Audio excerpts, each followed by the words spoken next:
before he was a villain, before he was a Sith Lord, before he was the face of a galactic war. Count Dooku was the Jedi Order's greatest hope. Born in 102 BBY, Dooku was taken by the Jedi Order as an infant, abandoned by his own family and raised entirely within the walls of the temple. And from the very beginning, he was extraordinary.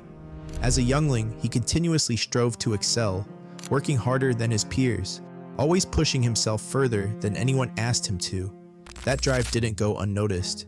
When the time came to choose a Padawan, it was Yoda himself. Under Yoda's tutelage, Dooku's lightsaber abilities flourished, and he accompanied his master on missions across the galaxy, witnessing firsthand what it meant to be the greatest Jedi who ever lived.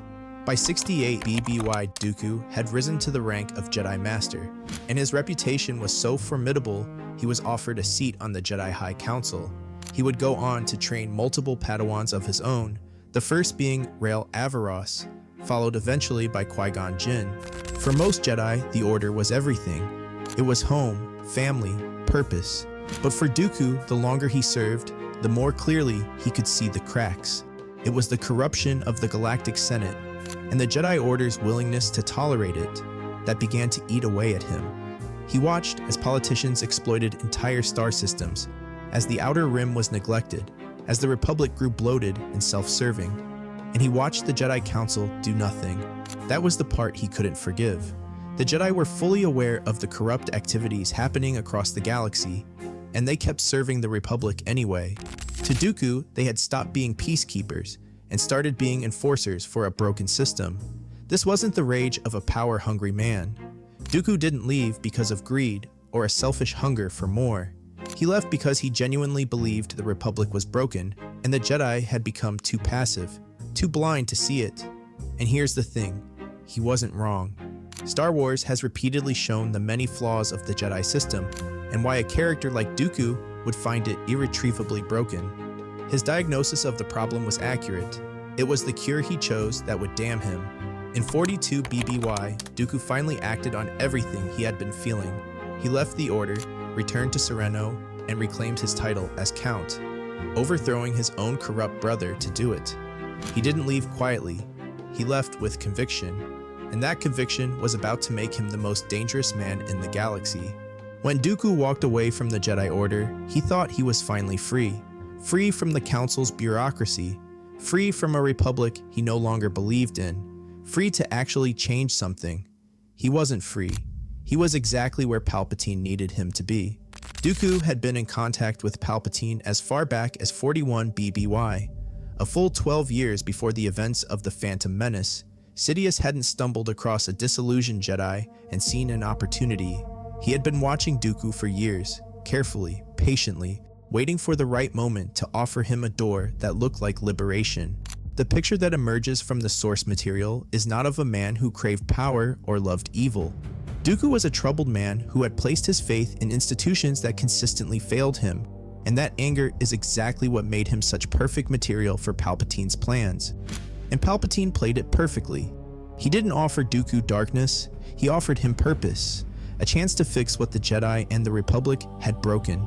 Palpatine used the same tactics on Dooku that he would later use on Anakin Skywalker, finding the wound, pressing on it, and positioning himself as the only one with the cure. Then came the moment of no return. Shortly after Qui-Gon's death, Dooku was followed to a meeting with Darth Sidious by Jedi Master Yaddle. To prove his allegiance and complete his entrance into the Sith, Dooku killed her. He didn't stumble into darkness. He walked in with his eyes open, convinced even then that he was doing it for the right reasons. Now fully committed to the Sith, Dooku didn't just become a dark side warrior. He became something far more threatening, a complete weapon. And to understand why, you have to understand how he fought. Count Dooku was widely regarded as the greatest Makashi master of his time. Makashi, Form 2, was an ancient, almost forgotten lightsaber style by the era of the prequels. Most Jedi had abandoned it entirely, believing it irrelevant in a galaxy where blasters dominated battlefields. Dooku saw that as an opportunity. Makashi was considered an elegant, old-fashioned form by the time of the prequel era, an art many thought obsolete since lightsaber duels had become rare. Yet Dooku's revival of it was a perfect foil to the Jedi. They were completely unaccustomed to facing a Form 2 specialist, and it gave him a surprise edge that turned what many viewed as an outdated technique into an almost unbeatable advantage in one-on-one combat.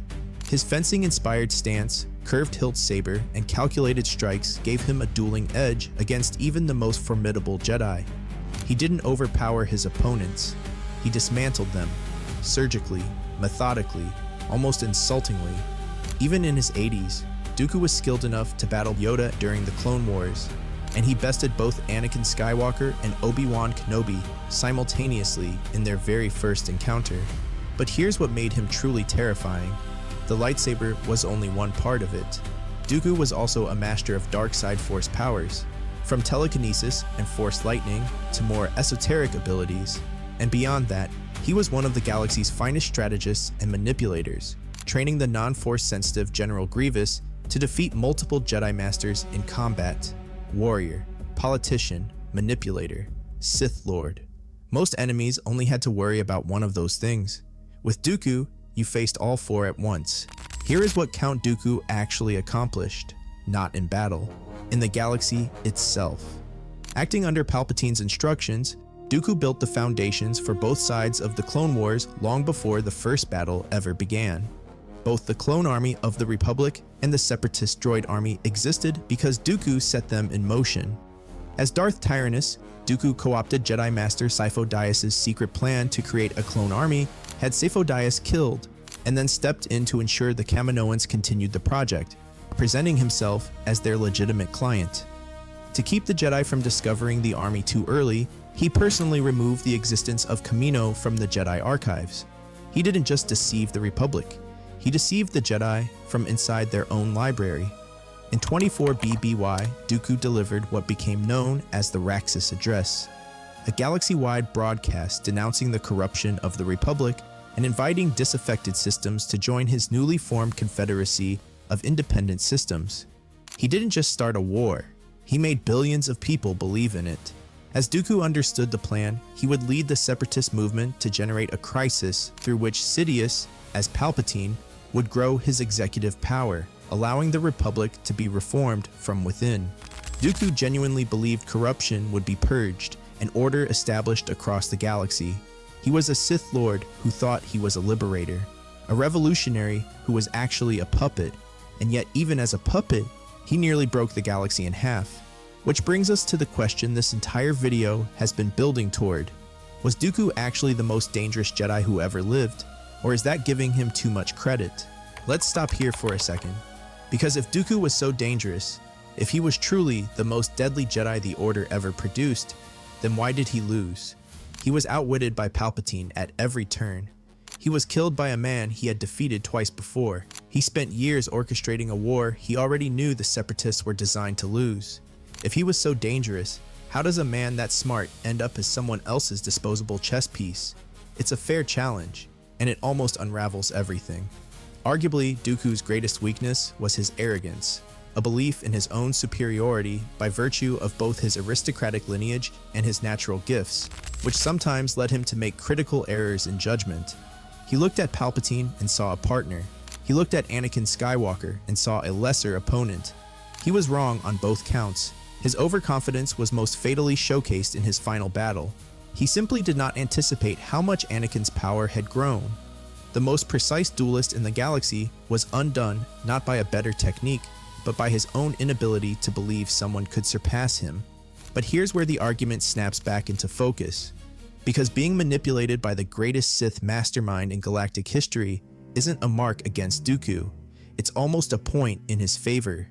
If someone as powerful and as well respected as Count Dooku was capable of being turned and used as a weapon against the galaxy, it meant no Jedi was truly safe from that same fate. Palpatine didn't pick Dooku because he was expendable. He picked him because he was the only one dangerous enough to make the whole plan work. You don't use a blunt instrument to reshape a galaxy. You use the sharpest tool you have. And Dooku was the sharpest tool the Sith ever held. Count Dooku died on his knees, hands bound, head taken by the man he had underestimated.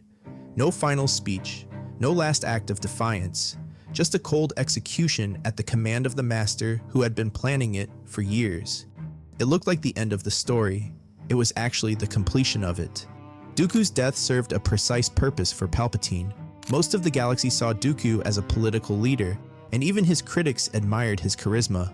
With him gone, any remaining sympathy for the Separatists vanished with him. The movement he had built, the billions he had convinced, the war he had architected, all of it evaporated the moment his body hit the floor of the invisible hand. But his death also did something far more important. Palpatine used it to push Anakin Skywalker one step closer to the dark side, goading him into an execution that violated everything the Jedi stood for, leaving Anakin with guilt, confusion, and a crack in his armor that Palpatine would exploit until there was nothing left. His legacy is one of contradiction, at once a visionary and a villain, a fallen Jedi who warned of corruption while helping usher in an age of tyranny. His story endures not just because of his impact on galactic history, but because it reflects a deeper truth in Star Wars, that even the most principled can fall, and that the path to ruin often begins with the desire to do what one believes is right. The Jedi Order produced warriors, diplomats, and legends, but in Count Dooku, they produced something they never intended and never recovered from, a perfect weapon aimed directly at everything they had built. He wasn't just the most dangerous Jedi who ever lived. He was the proof that the greatest threat to the Jedi Order was never the Sith. It was themselves.